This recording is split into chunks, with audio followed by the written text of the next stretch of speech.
To provide context, I'm a registered nurse in a small to mid-sized rural emergency department.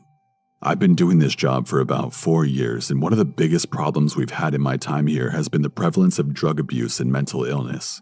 I don't live in a tiny rinky-dink town, nor do I live in a huge metropolitan area, but imagine more of a middle-ground city and otherwise a highly rural area of farmlands and aforementioned rinky-dink towns. Given the size of my city, we deal with a lot of substance abuse and subsequent mental illness. The majority of cases we see are meth-induced. This is the PSA in my story where I say, please, for the love of God, for your own sake and the people you love, do not do meth under any circumstances. It will absolutely and irreparably mess your life up in so many ways. One thing that many people don't realize is that hard drug use can lead to mental illness. A lot of the times, however, it's a chicken and egg scenario regarding whether the person had mental illness prior to the drug use or whether it was the cause. On this night, one of our local EMS crews was called for a person having a drug-induced psychosis. He was brought into our psychiatric holding area being escorted by both the EMS crew and our local police officers. One glance at this guy and I could tell he was legitimately having a psychosis. He was in his mid-40s to mid-50s, had unkempt gray hair, unshaven, tattered and dirty clothes. Imagine a movie's portrayal of the crazy homeless man archetype and he fit the profile well.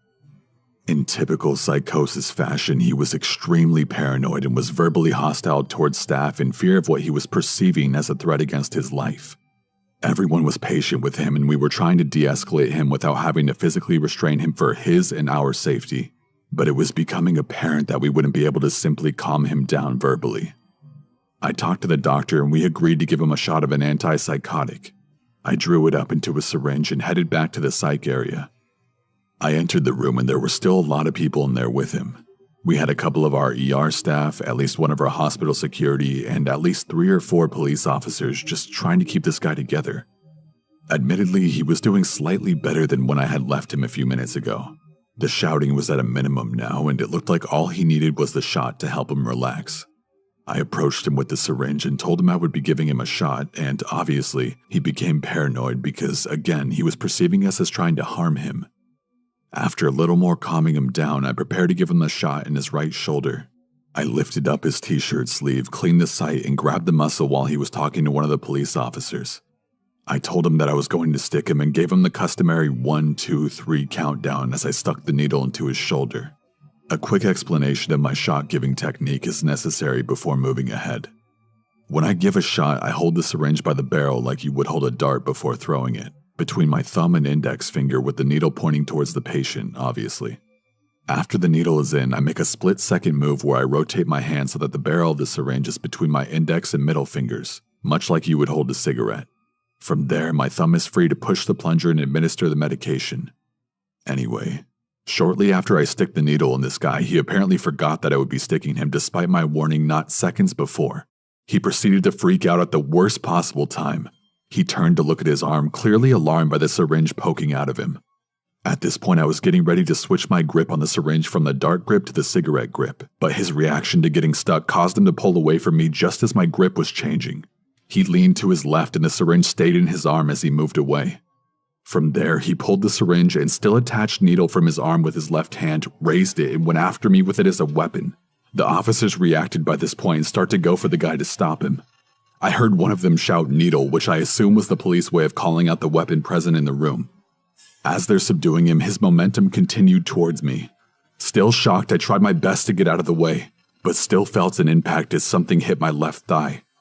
The syringe and needle fell to the floor and I saw that the needle was bent. By now, almost everyone in the room was on the patient, who was now screaming at the top of his lungs as staff worked to restrain him to the bed. I reached for the needle and syringe simply to get it out of the way for everyone else and to make sure that everyone had everything they needed during the restraint. At this point, I began to realize exactly what had happened and that I had been attacked.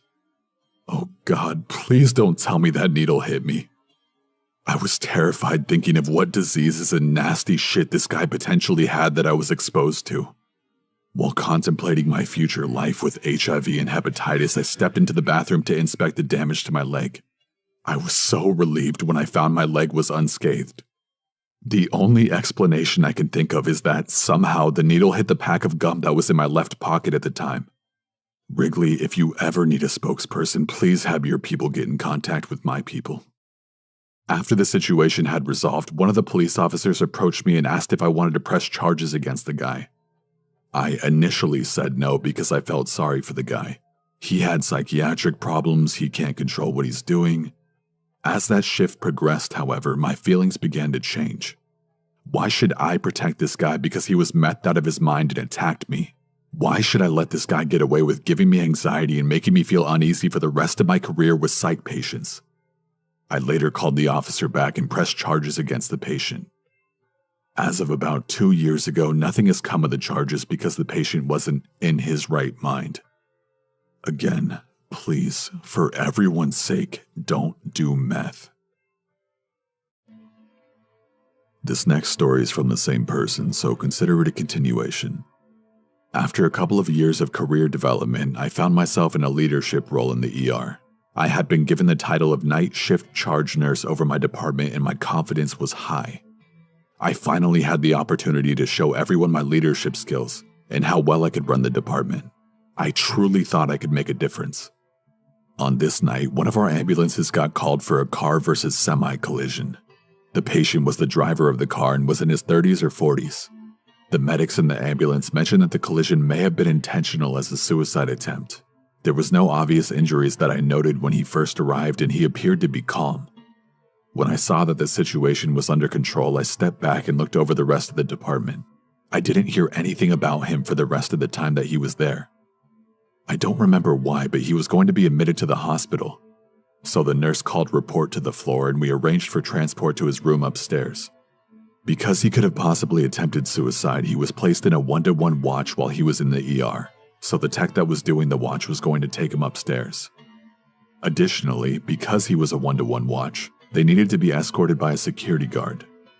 According to the tech, he had been asleep for quite some time prior to his transport. The security guard arrived and the tech woke the patient up for the transport. Once he woke up, all hell broke loose. He immediately got up from the bed and began talking nonsense, eventually escalating to yelling nonsense.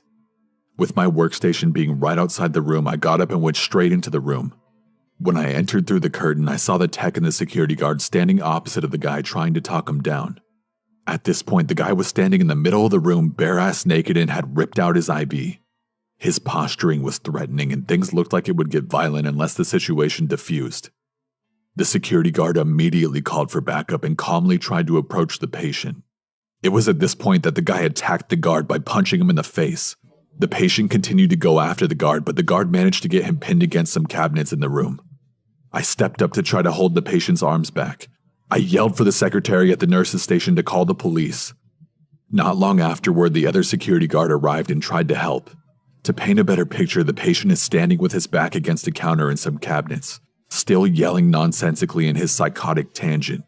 Security guard 1 is bear hugging him around his chest and abdomen, much like a football tackle. I'm standing by the patient's side between him and the door, doing my best to hold his arms back from hitting anybody else. Enter the second guard who approached the patient from the front and was trying to see what he could do to help. He unfortunately got too close, and the patient saw an opportunity. He cocked his head back in a split second and headbutted the second guard in the face with full force. The patient's head struck the guard right above his brow, which immediately split open and began dripping blood. That loud, dull thud of bare skull-on-skull contact is a sickening sound that I will never forget. Immediately following that, we got the patient's feet out from under him and brought him down to the floor. The security guard with his head gashed open was still trying to help us and was dripping blood all over the floor and the patient. By this time, other people had heard the commotion and came to help. The secretary had called 911 and we were just waiting on the police to get there. All we had to do was keep this guy held down. Granted, this was about an average-sized guy, but he was still quite the fighter. We simply were unable to hold him down on the ground by his limbs, so I ended up kneeling with my entire weight onto his back to keep him down. Again, my entire 250-pound frame was kneeling with my entire weight on this guy's back, and was barely phasing him. He kept shouting for his little buddy to come save him, so that they could run away to Alaska or something like that. When I think back on the situation, it was honestly kinda sad. This guy was clearly having a psychotic episode and didn't intentionally try to harm us. But in that moment, all I felt was rage. White, hot, boiling rage for what he did to my coworkers and friends.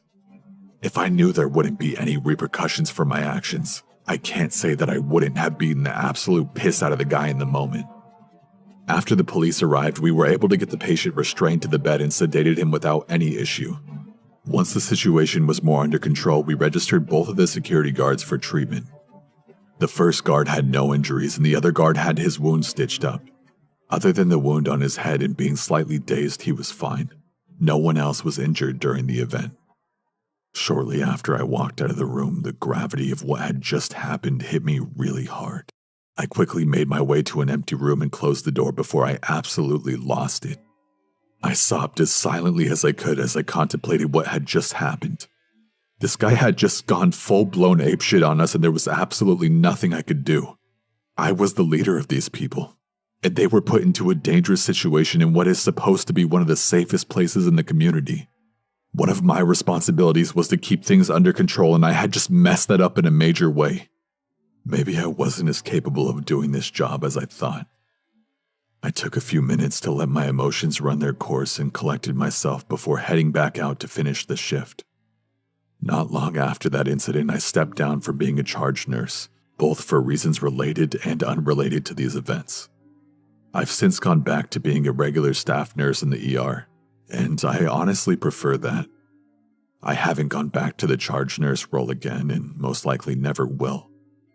I still get anxious before every shift I work, always worrying about what dangerous situation my coworkers and I may face in the ensuing 12-hour shift. For many years, 53-year-old Robert Wilson was employed at pharmaceutical manufacturer Thornton Ross in Huddersfield over in the UK. He worked the night shift, in charge of site security, and he was darn good at his job too. During his tenure at Thornton Ross, there hadn't been a single break-in or incident of vandalism, and he was well on his way to a promotion to head of security. Robert had suffered some serious misfortune in his time, and was forced to change careers several times during his life, but for the first time in a long time, everything was going well for him, and it seemed his luck was finally beginning to turn. Yet a chance encounter with two teenage boys earlier last year was all it took to bring his whole world crashing down. At approximately 11 p.m. on January 16, 2020, Robert was watching the CCTV monitors in the site security office when he noticed two shadowy figures wandering around the facility's parking lot. Robert gathered up a colleague by the name of John Badejo, along with another security officer, and the trio went to investigate. There they found that the two shadowy figures were nothing more than young boys, in the form of 16-year-old Luke Gawkroger and 19-year-old Kieran Earnshaw, and that the two boys seemed to be very drunk. When confronted as to why they were roaming around the parking lot so late at night, the boys appeared apologetic at first, explaining that they had merely attempted to navigate a shortcut through the facility, but that one of them had managed to drop their phone in the process. Being the compassionate soul that he was, Robert agreed to help the boys find the missing cell phone. He also knew that the quicker he could help them find the phone, the quicker they would be out of his hair. Robert took his own phone, turning on the flashlight to help illuminate the dark parking lot so the group would be able to find the missing phone. In doing so, he happened to accidentally shine the flashlight in one of the teenagers' directions, Kieran Earnshaw, in his drunken state, assuming this was because Robert was making a video recording of him and demanded he turn the phone off. Confused, Robert assured Kieran that he was simply using the flashlight feature, but Kieran didn't believe him, and angrily demanded him to stop. At this point, harsh words were exchanged between the two and a confrontation arose, but Robert could never expected what would follow. Kieran reached into his tracksuit pants and produced an actual sword from them. Apparently it was intended to be nothing more than a decorative ornament, but Kieran had taken the time to sharpen it and apply grip tape to the handle, turning what should have been a charming adornment into a deadly weapon. He began to attack Robert Wilson with the sword, slashing and striking him with it over and over again. Robert raised his right hand to defend himself, and the strike that followed was said to sever all 4 of his fingers at once. John Badeja watched in horror as his colleague's bloody fingers tumbled to the tarmac below and rushed to his defense. But Kieran was quick and saw John's approach out of the corner of his eye. He turned, swinging the sword hard in his direction, slicing through the thick fabric of his jacket and sending sharpened steel plunging into his flesh. John Badejo backed off, clutching at the fresh wound, while Kieran turned his attentions back towards Robert Wilson, who by that point was attempting to crawl away, mortally wounded. Kieran began hacking away at him again. As Robert's colleagues fled the scene, the blood-curdling scream of their wounded friend echoing around the parking lot as they ran. Kieran's friend Luke then joined the attack, pulling out a knife from his jacket and began to stab the fallen Robert over and over again until he screamed no more. CCTV footage had managed to capture every second of the attack, from start to finish, and the two teenagers were quickly tracked down and arrested by the West Yorkshire police. Under advice from the defense attorneys, both pled guilty to Robert's murder. Kieran Earnshaw was sentenced to life with a minimum term of 21 years and 140 days. Luke Gottkroger was sentenced to a minimum term of 16 years and 17 days. Kieran also pled guilty to inflicting serious bodily harm on the second victim, John Badejo, and Luke pled guilty to the possession of an offensive weapon.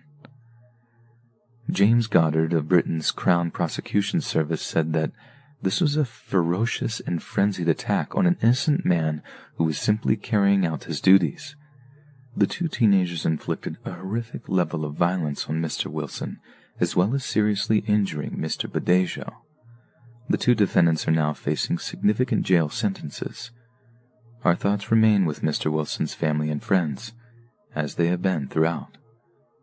When questioned by investigating police, Kieran Earnshaw was apparently unable to provide any legitimate reason as to why he was carrying a sword. He claimed it was for self-defense, but when pressed on who he was seeking to defend himself from, he had no response except a shrug. The only conclusion we can draw is that Kieran was carrying that sword because he wished to use it on another human being, and he was not particularly fussy on who that might be. There's every chance that Kieran knew that Robert Wilson wasn't recording him that night, and that he simply chose to feign outrage so he had an excuse to take out that sword and end a man's life. Kieran had been out drinking that day, for hours on end, and was apparently carrying that sword with him the whole time, but he opted to use it at night, possibly because it was the only time he was drunk enough to do so. Yet, is there not something about the dark of the night that brings out the most predatory and violent side of a man? So, the point remains. If Robert Wilson had been working the day shift, if he had been safely inside his own house when the sun had gone down, he might still be alive today. Part of the loss prevention team at my local Walmart. No, I'm not saying where. I don't want to lose my job. I really need the money. The incidents I'm about to tell you about actually made national news too, and with the loss prevention team being so small, this whole story could be easily traced back to me. I hate my job. Yeah, I know I said I needed it, but that doesn't mean I don't despise it. I don't like spying on people, but unfortunately that's just what the job entails. Wandering around the aisles, staring at the CCTV, watching for someone walking too fast or acting nervously. It can get really boring sometimes. Sure, there's a little action every now and then. Some meth heads tries to steal a DVD player or something. We get to play cops and robbers for like half an hour until the real police show up. But half the time it's just sad. Some young, dumb addict breaking down in our office, telling us she didn't want it to be this way. Yeah, I didn't either. No one did. That's not even half of it, too. You know how angry a lone black guy can get if he thinks I'm following him around the store. I've been called racist more times than I can remember. I'm not. I'm just trying to do the job I hate so much, but it still sucks. You really see the worst in people working in loss prevention. But the weirdest thing I ever saw while working for Walmart wasn't a junkie thief or an armed robber or anything like that. It was something else entirely. So this guy comes walking through the doors one afternoon.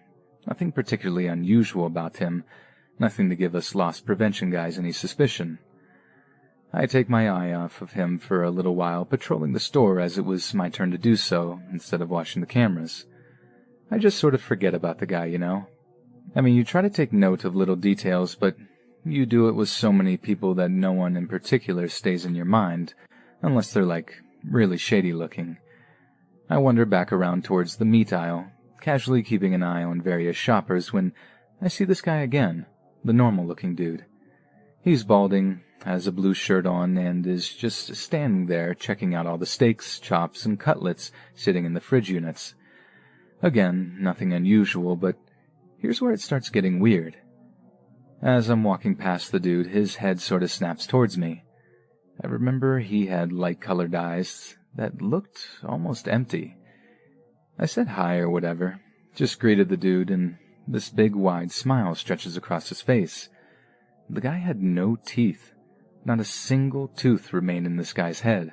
Just 2 rows of diseased-looking gums that I had to stop myself recoiling from. I just tried not to react. I felt kind of sad for him. Maybe he's lost his dentures or something. I wouldn't judge, you know. So I do another loop of the store, watching families to try to rein in screaming kids as impatient singletons tut in their direction. I thought about how much I want kids myself, even if they can be rascals. It's something my mind wanders too often when I'm bored on the job. But as I'm coming back towards the meat aisle, something immediately strikes me as abnormal. The blue-shirted balding guy is still looking at the meat. Only this time, he's not just, looking at all the meat. He's staring at it. It looked like maybe one steak in particular had caught his eye or something. They weren't darting around like they were before. This time when I walk past him, he doesn't look up. He doesn't even move. He's just frozen to the spot, staring down into the fridge units with this dead look in his eyes. I mean, I seriously don't think he even blinked, and I watched him for a good few seconds. After this guy, I didn't take my usual loop around the store. I stopped at the end of the meat aisle, watching this guy slyly out of the corner of my eye. He didn't move an inch. It was seriously like one of those street mimes. Normal people never really stand still. They fidget, shift their weight from foot to foot.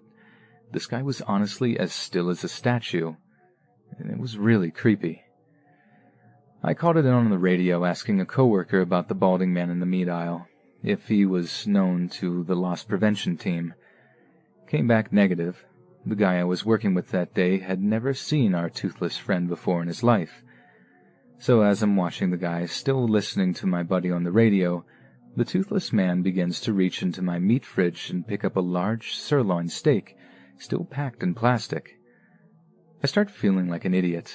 Maybe the guy just likes to take his time selecting his steak. He is toothless after all, and maybe he needs the right kind for his dentures. I don't know, go figure. Then he brings the steak up to his nose, taking a long, deep sniff of this thing through the plastic wrapper. Now, I know this guy is obviously nuts. I know the crazy kids when I see them, and this is classic crazy. But he's still not stealing anything. He's technically not even doing anything wrong. Being a little nutty isn't exactly against the law. He then rips off the plastic wrapping, and that's my cue to step in. Only when I see what he does with the steak, I freeze in my tracks. The toothless man stuffs the raw steak into his mouth. Straining his jaws, he tried to mush that thick piece of meat up with his bare gums. I was stunned. It was literally the last thing I expected a guy with no teeth to do. I actually thought he was going to stuff it down his pants or something. I've seen shoplifters stealing weirder stuff and hiding it in weirder places. But to see him actually push that steak right past his lips and start chewing... God, it was the freakiest thing I had ever seen. His eyes start rolling back into their sockets. His cheeks caved in as he started trying to suck all the fluids out of the raw piece of flesh. And the noises he made... Good God, if the noises he made didn't scare the life out of me. Like a kind of moaning or something, like he was getting off trying to swallow that piece of raw steak whole, more and more of it being stuffed into his mouth with greedy hands. Watching him spit the meat out, panting and gasping for air, I rounded the corner of the aisle, actually terrified at this point that he would see me as the sole witness to what he had just done. I waited, having somehow managed to half freak myself out watching that weirdo doing that. He quickly escaped the meat aisle, his back to me as he walked quickly towards the main exit. I know I should have stopped him. It was my job to. But we're trained to keep our distance from offenders that we deem violent or unhinged and just let the cops deal with it. However, part of me wanted to know why he did something so gross. Is that why his teeth were missing? What kind of person was he that he couldn't be trusted with his own teeth? The cops picked the guy up eventually. Turns out he was a mental patient off his meds. Old guy, too. So probably lost his teeth through simple lack of care. I mean, that's what they thought the deal was. Whatever was wrong with this guy, he certainly had previous convictions for retail theft. The cop that we spoke with said it was his 4th offense, that he was likely headed to federal prison for reoffending. I wonder how a guy like that would handle prison. Anyway, I don't know if you guys will find this particular story scary, but maybe it's just gross or sad, a poor old guy losing his mind like that, but either way, it's definitely the weirdest thing that's ever happened to me working for Walmart. About 5 years ago, my mom started dating a guy she met on a dating site. That part is fine. I had recently started dating this woman who would later become my wife, and we had met online. My wife and I never really liked this guy. We didn't think he was mean or anything like that. Just a little creepy. He was quiet. He kept his eyes closed a lot, and occasionally said odd things, like offering my wife a chocolate, and then popping one in his mouth, closing his eyes, and moaning as he let it melt in his mouth. One time my wife and I were visiting my mom, but she got called into work, so we waited at her house. Her boyfriend was over, but he spent the entire several hours just hanging out in her bedroom, with the door closed. Just before Christmas, my mom and this guy started having difficulties. My wife and I were visiting her for the holidays, and she dropped all of her problems on us, and we listened carefully, and told her our opinions, and suggested that she would be better off without him. She already had her mind made up, though, and decided to break up with him, on Christmas Eve. We spent the night at my mom's and got up early on Christmas morning to visit my dad at his house. We didn't plan to spend the night at my dad's, but we got snowed in, which was actually a nice Christmas surprise. The next day, we left as soon as we could get through the snow, and my wife suggested that we stop by my mom's house on the way so that we could see if she was okay. My wife just had a really bad feeling about my mom's now ex-boyfriend. My mom's car was in the driveway, but that doesn't mean much, because she lives close enough to work that she often walks, and it hadn't snowed in her town. She also never locks her door, which drives me crazy, so we let ourselves in. That's when we see blood oozing out of the refrigerator's water dispenser. It had filled up the spill container and was leaking onto the floor, and had made a puddle. My wife screamed, and I freaked out. I fully expected to see my mom's head in the freezer. I nervously opened the freezer to find a bag of frozen cherries that had been opened, crammed into the freezer so that it fell onto the ice dispenser and melted. I thought my mom was decapitated by her creepy ex-boyfriend.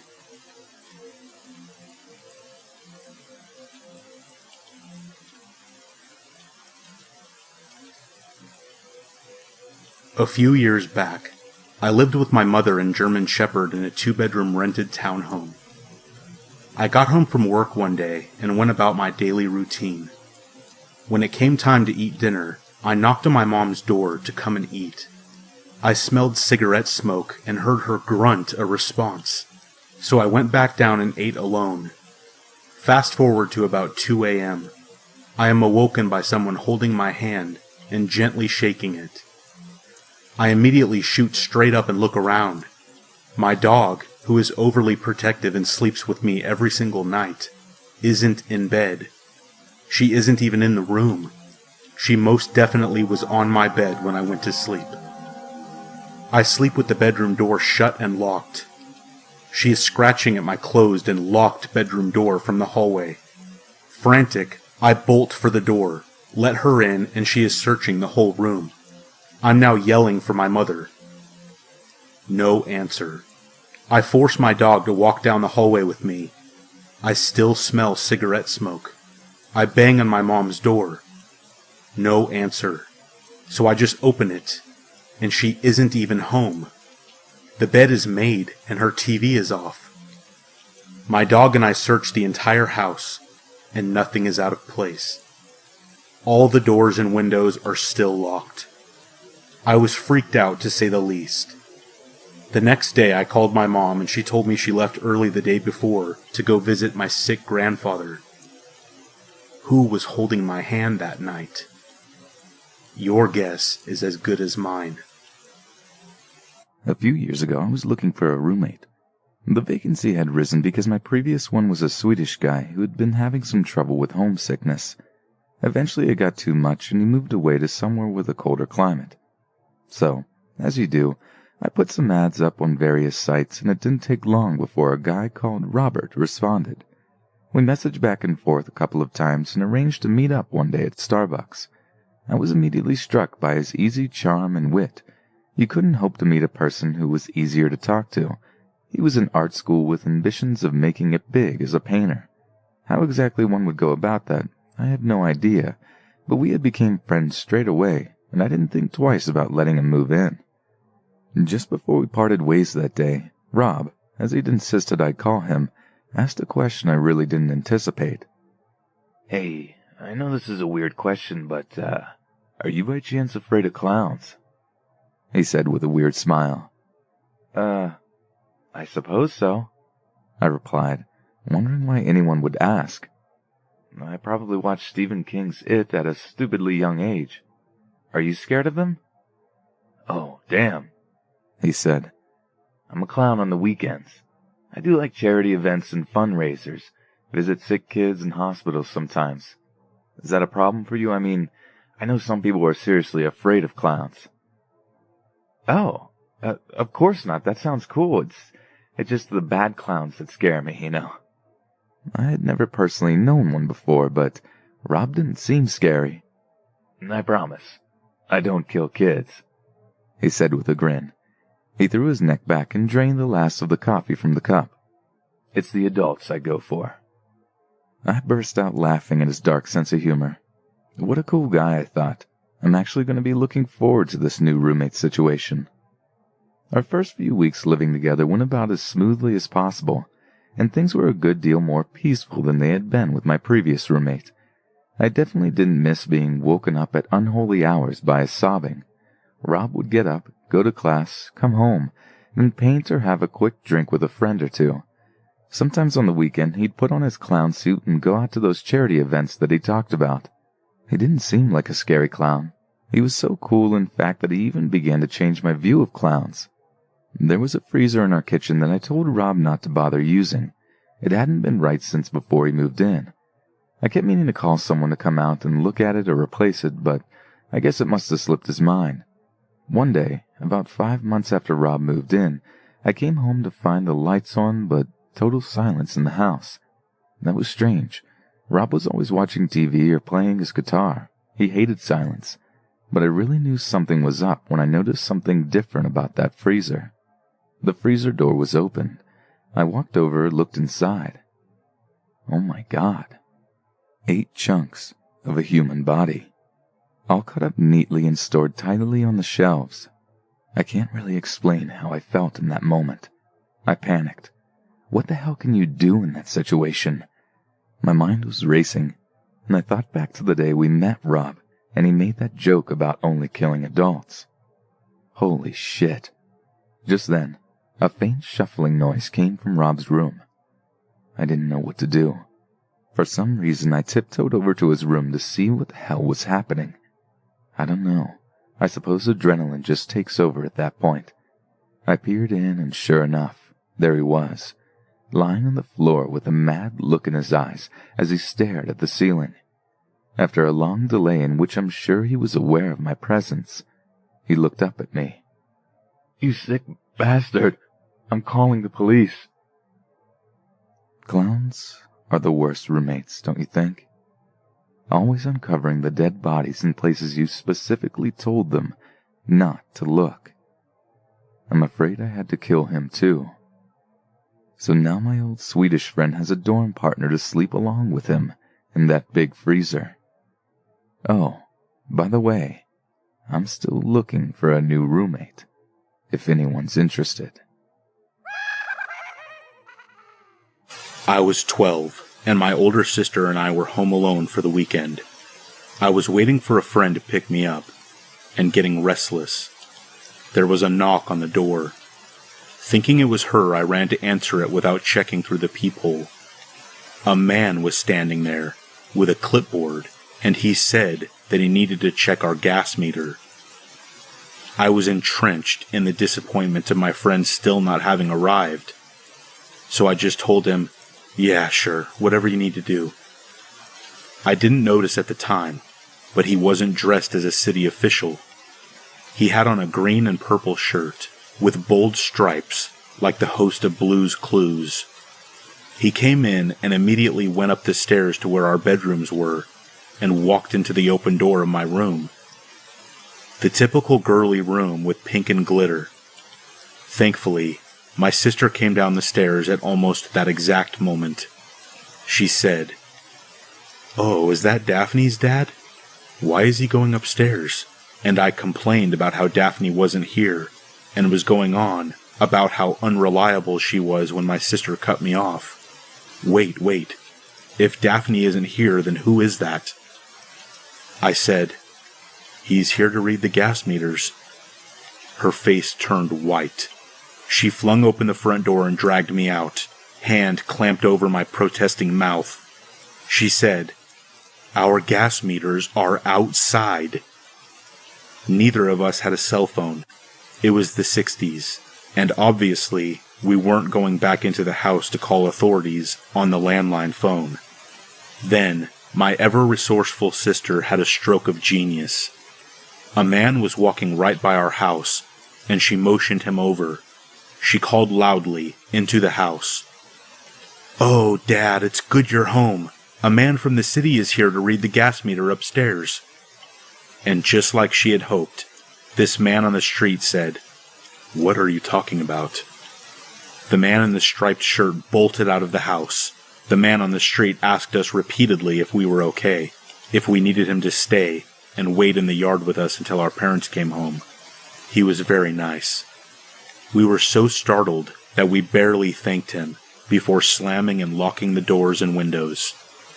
As irate as my sister was that I let someone in the house, she begged me not to call the authorities because my parents left her in charge, and she worried that she would be in trouble. I didn't want to catch any heat from carelessly allowing some guy in, so I was on the same page. 3 weeks later, a girl in our community went missing. Same MO. She was home alone, and authorities found the door open, and no signs of forced entry. My sister and I discussed our options, but deep down we knew we had no choice but to come clean. We told the police everything. I don't know if it ever helped, but they did tell us they had reason to believe it was the same man. They also tracked down the man who helped us on the street. Turns out, we already knew him. He worked in the butcher shop. We just didn't recognize him. He was lifelong friends with the family after that. Our parents were mortified. They weren't angry with us, just glad that we were okay. Though they did review all the rules of caution and didn't leave us home alone for a while. They found the girl and say that she had been held for a few days and then burned alive. They never caught the man. But fear not, he was in what appeared to be his early 30s in the 1960s. So in any case, he has to be dead by now. I'm just so thankful every day for my sister's resourcefulness and quick action. I got out of work at 6:30 p.m. and went to McDonald's to get an iced coffee. I pulled up to the drive-thru and there was a red truck in front of me with no cap on the bed. It's super wide, so I can't see the mirrors and thus can't get a glimpse of who is inside. I'm minding my own business when I noticed that the red truck had pulled up to the second pickup window. I didn't think anything of it, and just assumed they had a big order, and the McDonald's employees asked them to pull up so I could get my iced coffee from the first window. That's when I look up, and I see the truck's reverse lights come on. Okay, they must have pulled a little too far, and are backing up a little. No big deal. They keep backing up, without signaling at all to me. I slowly back up too. Luckily, there was no one behind me. They keep going until they're finally at the first pickup window. The McDonald's employee looks out the window at me, shrugs, and gives me a look like they were just as confused as me. A few minutes goes by. At this point, I'm just thinking about how strange and not a part of common etiquette it was to back up without signaling to anyone that you needed to do so. They could have easily hit me had I not been looking straight ahead. Now, about another 5 minutes goes by. No one is being given any food. I just wanted my iced coffee, and I'm starting to get a little annoyed that they backed up, thinking maybe they were told to go to the second window since I only needed the coffee, but they suddenly felt like refusing to do so would get McDonald's to get them their food faster, and thus they backed up to the first window. I honestly don't know. Anyways, I continue to sit there and wait for my food when I see the driver's side door to the truck open. Out comes a man, like 30 or 40 years old. He was wearing light khaki-colored overalls and a dirty white shirt. He starts walking slowly over to my car. I'm thinking, okay, maybe he's just going to apologize to me for not signaling when he needed to back up. He gets to my passenger door window, turns so he's facing the window head-on, and just stares at me. I'm waiting for him to signal to put my window down, thinking he had something to say. But he doesn't do anything. He just stands there and stares. That's when he starts to lift his hand to the door handle. I quickly lock the door. He immediately starts screaming and continues to attempt to open my now locked door. Not like an angry scream, more like a mentally unstable scream. The guy then goes from trying to open my door to attempting to break my window with his elbow. At this point, I want to drive away, but there was now a car behind me waiting in the drive-thru.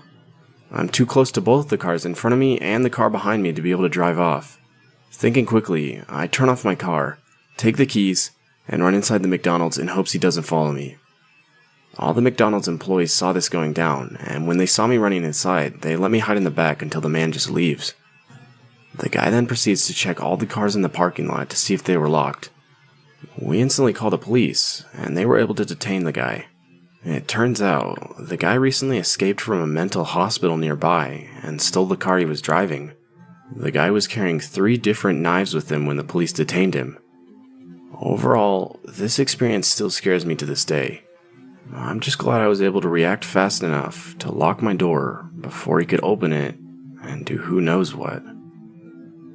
Last year, the day after 4th of July, I went to my favorite lake to go fishing.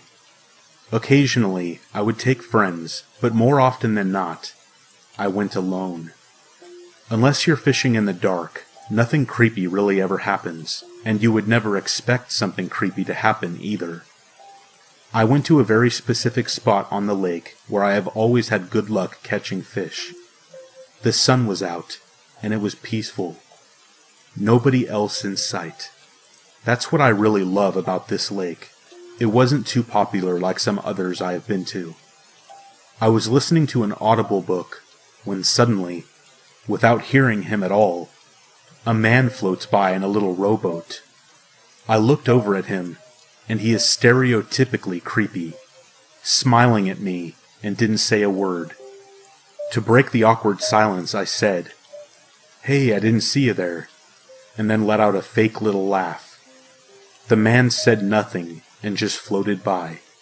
I brushed it off as he was leaving my immediate vicinity, but was once again taken by surprise when he turned around about 20 yards away and began heading towards me again. He was rowing, so it was gradual, but man, I cannot tell you the creepy feeling that came over me. I thought for sure that he would say something this time, or do something, but he floated by and said nothing once again. I have a short temper, and I got a little pissed off and said, "Do you need something, bro?" He just smiled at me. After that, I had had enough. "Dude, get the hell away from my boat." He stood up and continued his disrespectful stare. After just standing there looking at me like an idiotic psycho, he picked up the small anchor he had on his piece of crap little boat and tossed it behind him into the dark lake. I immediately stood up and started reeling in my line. A few seconds later, I put my pole down and started my motor. I looked at him one more time before I blasted away, and this guy was still smiling. I flipped him off and was gone in seconds. Well, that kinda ruined my mood, and I felt pissed off and creeped out, so I decided to call it a day. I have been to that lake 100 times since, and have never seen that guy again. And I better not either. I might just punch him in the face. I have no idea what his deal was, if he was annoyed that I was fishing in a spot that he liked, or if he was picking a fight. I have no idea. Thinking back on it, though, the whole thing was stupid, and honestly, creepy as hell. I was an 18-year-old female when this incident occurred. I was in the first year of university. I was walking to one of my classes when I then saw a man walking towards me. There was nothing really too off-putting about his appearance. He was tall and slightly large, and he looked to be in his 40s. He was also wearing a shirt with my school's logo on it. The same shirt that the service workers wore. I noticed that he was staring at me. I stared back at him to try and make him look away, but he didn't. He continued to walk towards me and held eye contact till he passed me. I didn't really think too much of this. Over the next few months, I had saw him around campus several times, and the same thing would always happen. He would always stare at me until he walked past me, but he never once said a word. On one occasion, I had saw him in the basement of my building while I was doing laundry. Once again, he walked past me without saying anything. Although he really made me feel a bit uneasy, I didn't let it bother me too much, and just kind of assumed that maybe he just had something off about him. This continued for a couple of months before anything disturbing happened. On one night, my roommate was asleep and I needed to clear my head. So I slipped on my shoes and coat and then headed out for a smoke. Now, my university's campus was smoke-free, so I walked around to the back of my building and then lit a cigarette. I had heard some rustling coming from further away, still around the building but kind of in a spot where I couldn't see it. I didn't get too worried though, as the back of my building faced the woods and we're kind of used to seeing deer and other small animals around the campus. Still though, I was really curious. I quietly walked over and looked around the corner. I was surprised to see a man standing there looking right up at my building. I started to squint my eyes and that's when I realized that it was the same man who was always staring at me. What was he doing? His hands were in his pockets and he seemed to just be staring right up at the windows. I felt a little uneasy as that's when I realized that he was staring at the general area of my own window, but I couldn't tell for sure what he was looking at. I didn't want him to see me, so I quietly finished my cigarette and flicked it onto the ground. I crushed the cigarette into the ground with my shoe and then headed back to my room. I had then took a really quick shower and slipped on some PJs. I tried to fall asleep that night, but I just couldn't get that man out of my head. Why was he just staring at the building? Was he really looking into my window? After a few minutes of wrestling with my thoughts, I decided that my questions really needed answers. So I quietly got up and tiptoed across my room to the window. I looked out the window, and sure enough, the man was staring at me. When he noticed me staring back, I honestly expected him to walk away. But he didn't. He just continued to stare at me. I started to feel kind of sick at this point. Should I call someone? I mean, I guess he wasn't technically doing anything wrong, so I decided I would just leave it. He couldn't do anything to harm me. My door was always kept locked, and there was no way he could fit through my window. It was on the 3rd floor, and it was extremely tiny. I crawled back into bed and went to sleep. About 2 months had passed since this incident, and I hadn't seen the man since. I was hoping that maybe he had quit or maybe he had been fired, but I wasn't so lucky. One day I came back from class to then find my roommate standing in the lobby of my building, and she had 2 police officers standing with her. When she saw me, she had then grasped and ran right towards me, then hugging me. She was visibly really shaken, and she seemed really scared about something. I asked her what was going on, and before she could even answer me, a police officer then approached me. He then asked me to confirm my name and room number. I told him, and he then showed me a picture of the man. It was the same exact man that had been standing out my building 2 months prior. I said that I recognized him, and I told him everything that happened from the start of the year. The police officer sat me down, and he then told me what happened. Apparently, the man had been sneaking into our room like multiple times throughout the year. The man had both mine and my roommate's schedule so that he could see when we would be in and out of the room. He also had placed micro cameras in the corners of the room.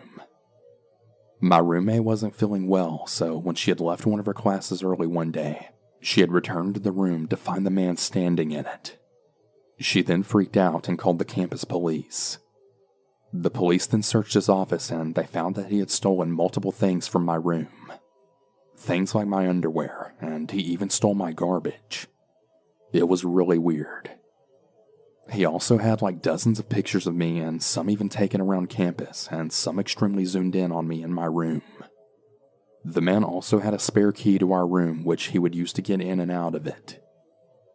The man was obviously fired from his job.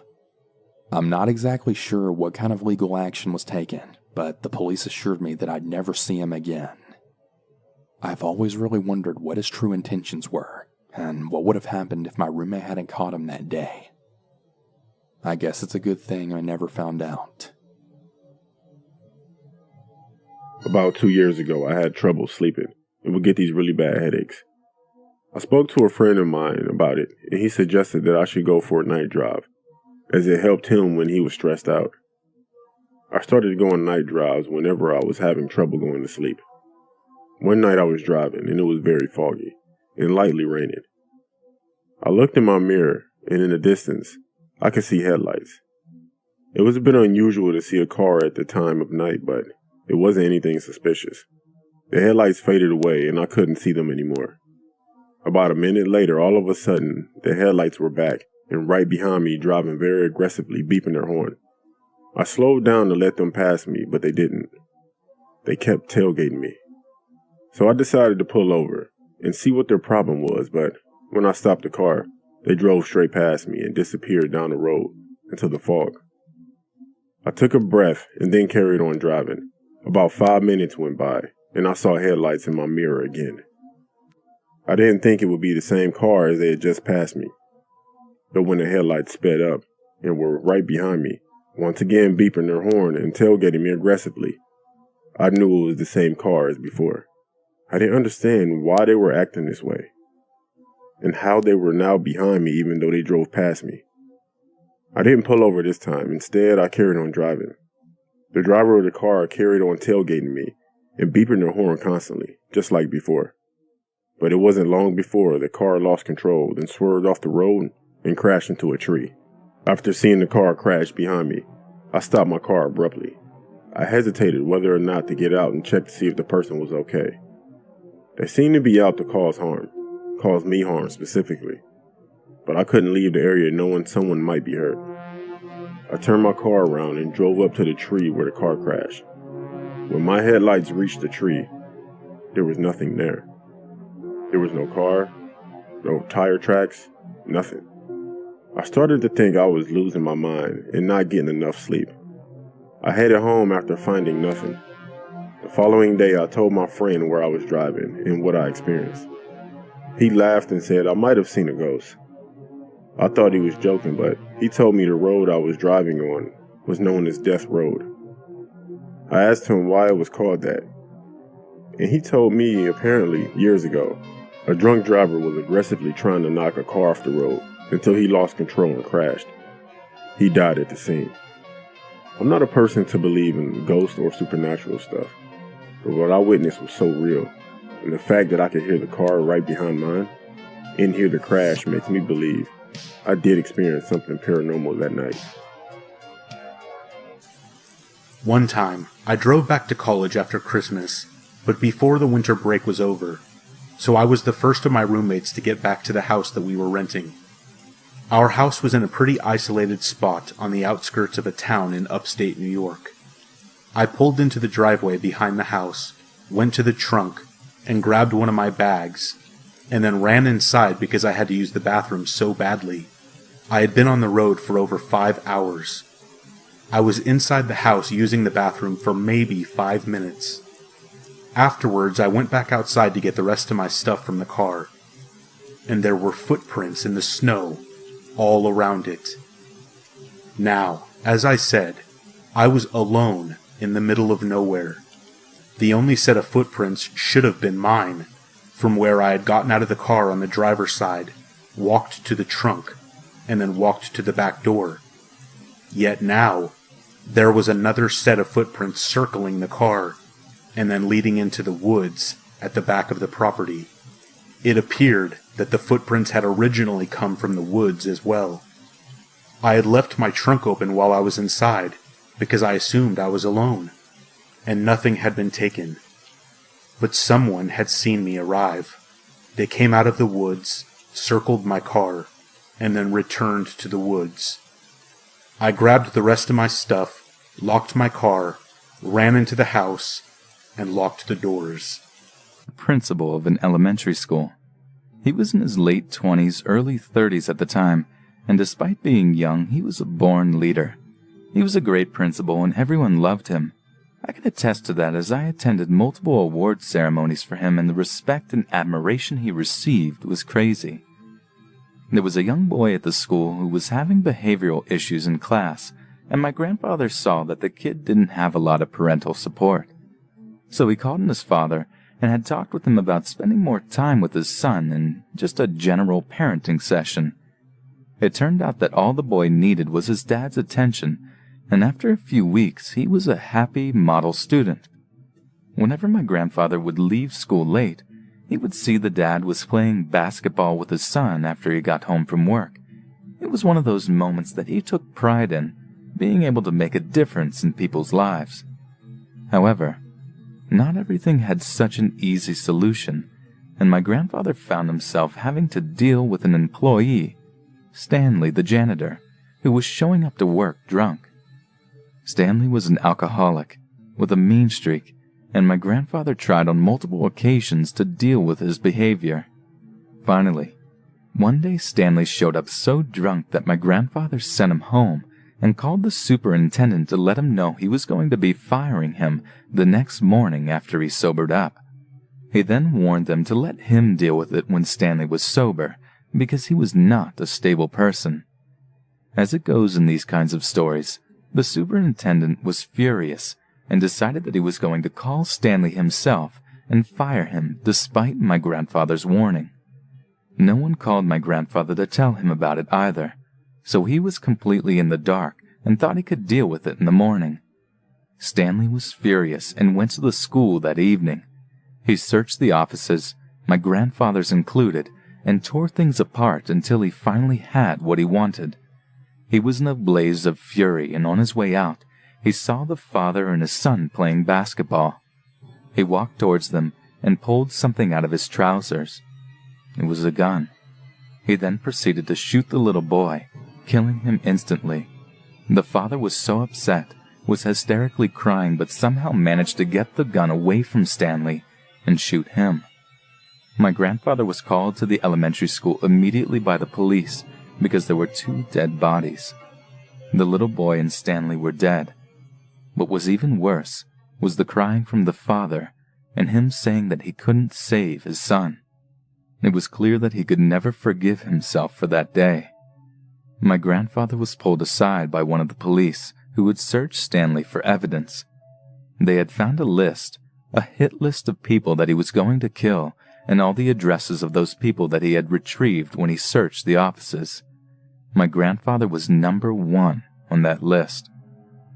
So, if it weren't for that father, it's likely that I would never been able to meet my grandfather, and possibly my mother and grandmother would have been killed if Stanley had been able to complete his mission. To this day, I get goosebumps whenever I hear that story, and it's just so chilling. My grandfather never uttered a single word about this after his initial recount, and my mother made me swear to never tell him I knew. He carried the weight of that boy's death on him until the day he died. My name is Chloe, I'm 21 and I'm from Scotland. In 2018, me, my ex, and his little brother decided to explore abandoned places. We stumbled across an old abandoned mental hospital. Lennox Castle Hospital is the name. We decided to check it out, bearing in mind it is approximately 10 p.m., so it was dark. We went in having to climb rocks and stuff, and when we got in, we were just wandering around enjoying scaring each other like you do. My ex, who we'll call C, went into one of the rooms. Me and his brother stood outside. We'll call his brother R. Me and R were standing at the window of the room C was in when we heard keys being shaken behind us. I thought it was my keys, but then I remembered C had them in his pocket and he was in front of us. We kept hearing movement as well, when there wasn't any wind. The next time I went up was with 4 of my friends towards the end of 2018. The middle of winter and around 10 to 11 p.m., so it was pitch black. There was me, A, K, J, and T. Me and T kept hearing high-pitched screams coming from above us, but no one else had actually heard them, and they thought we were just joking. We also kept hearing movement in the bushes, and again, no wind.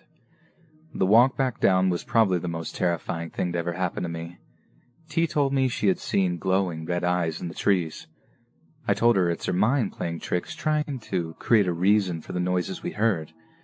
We walked further down, and I had the feeling that I had to look into the trees. And as I looked, I saw them. The red eyes. I tried to pass it off, telling myself that it was an animal in the trees, but Jay had the light and it was way ahead of us, but not only that, the trees were far apart and on a hill. The eyes were between the trees and looked like they were floating. No one else had seen or heard anything. We had no explanation for why it was just me and T who had seen them. Fast forward to tonight, 11 p.m. Me and my best friend Jed decided to check it out. We walked up but kept hearing screeching. We passed it off as possibly being foxes. The movement started up again just as I remembered it. The screeching was the same noise I heard before, but this time Jed had heard it. We got to the hospital and we were quite far back from it.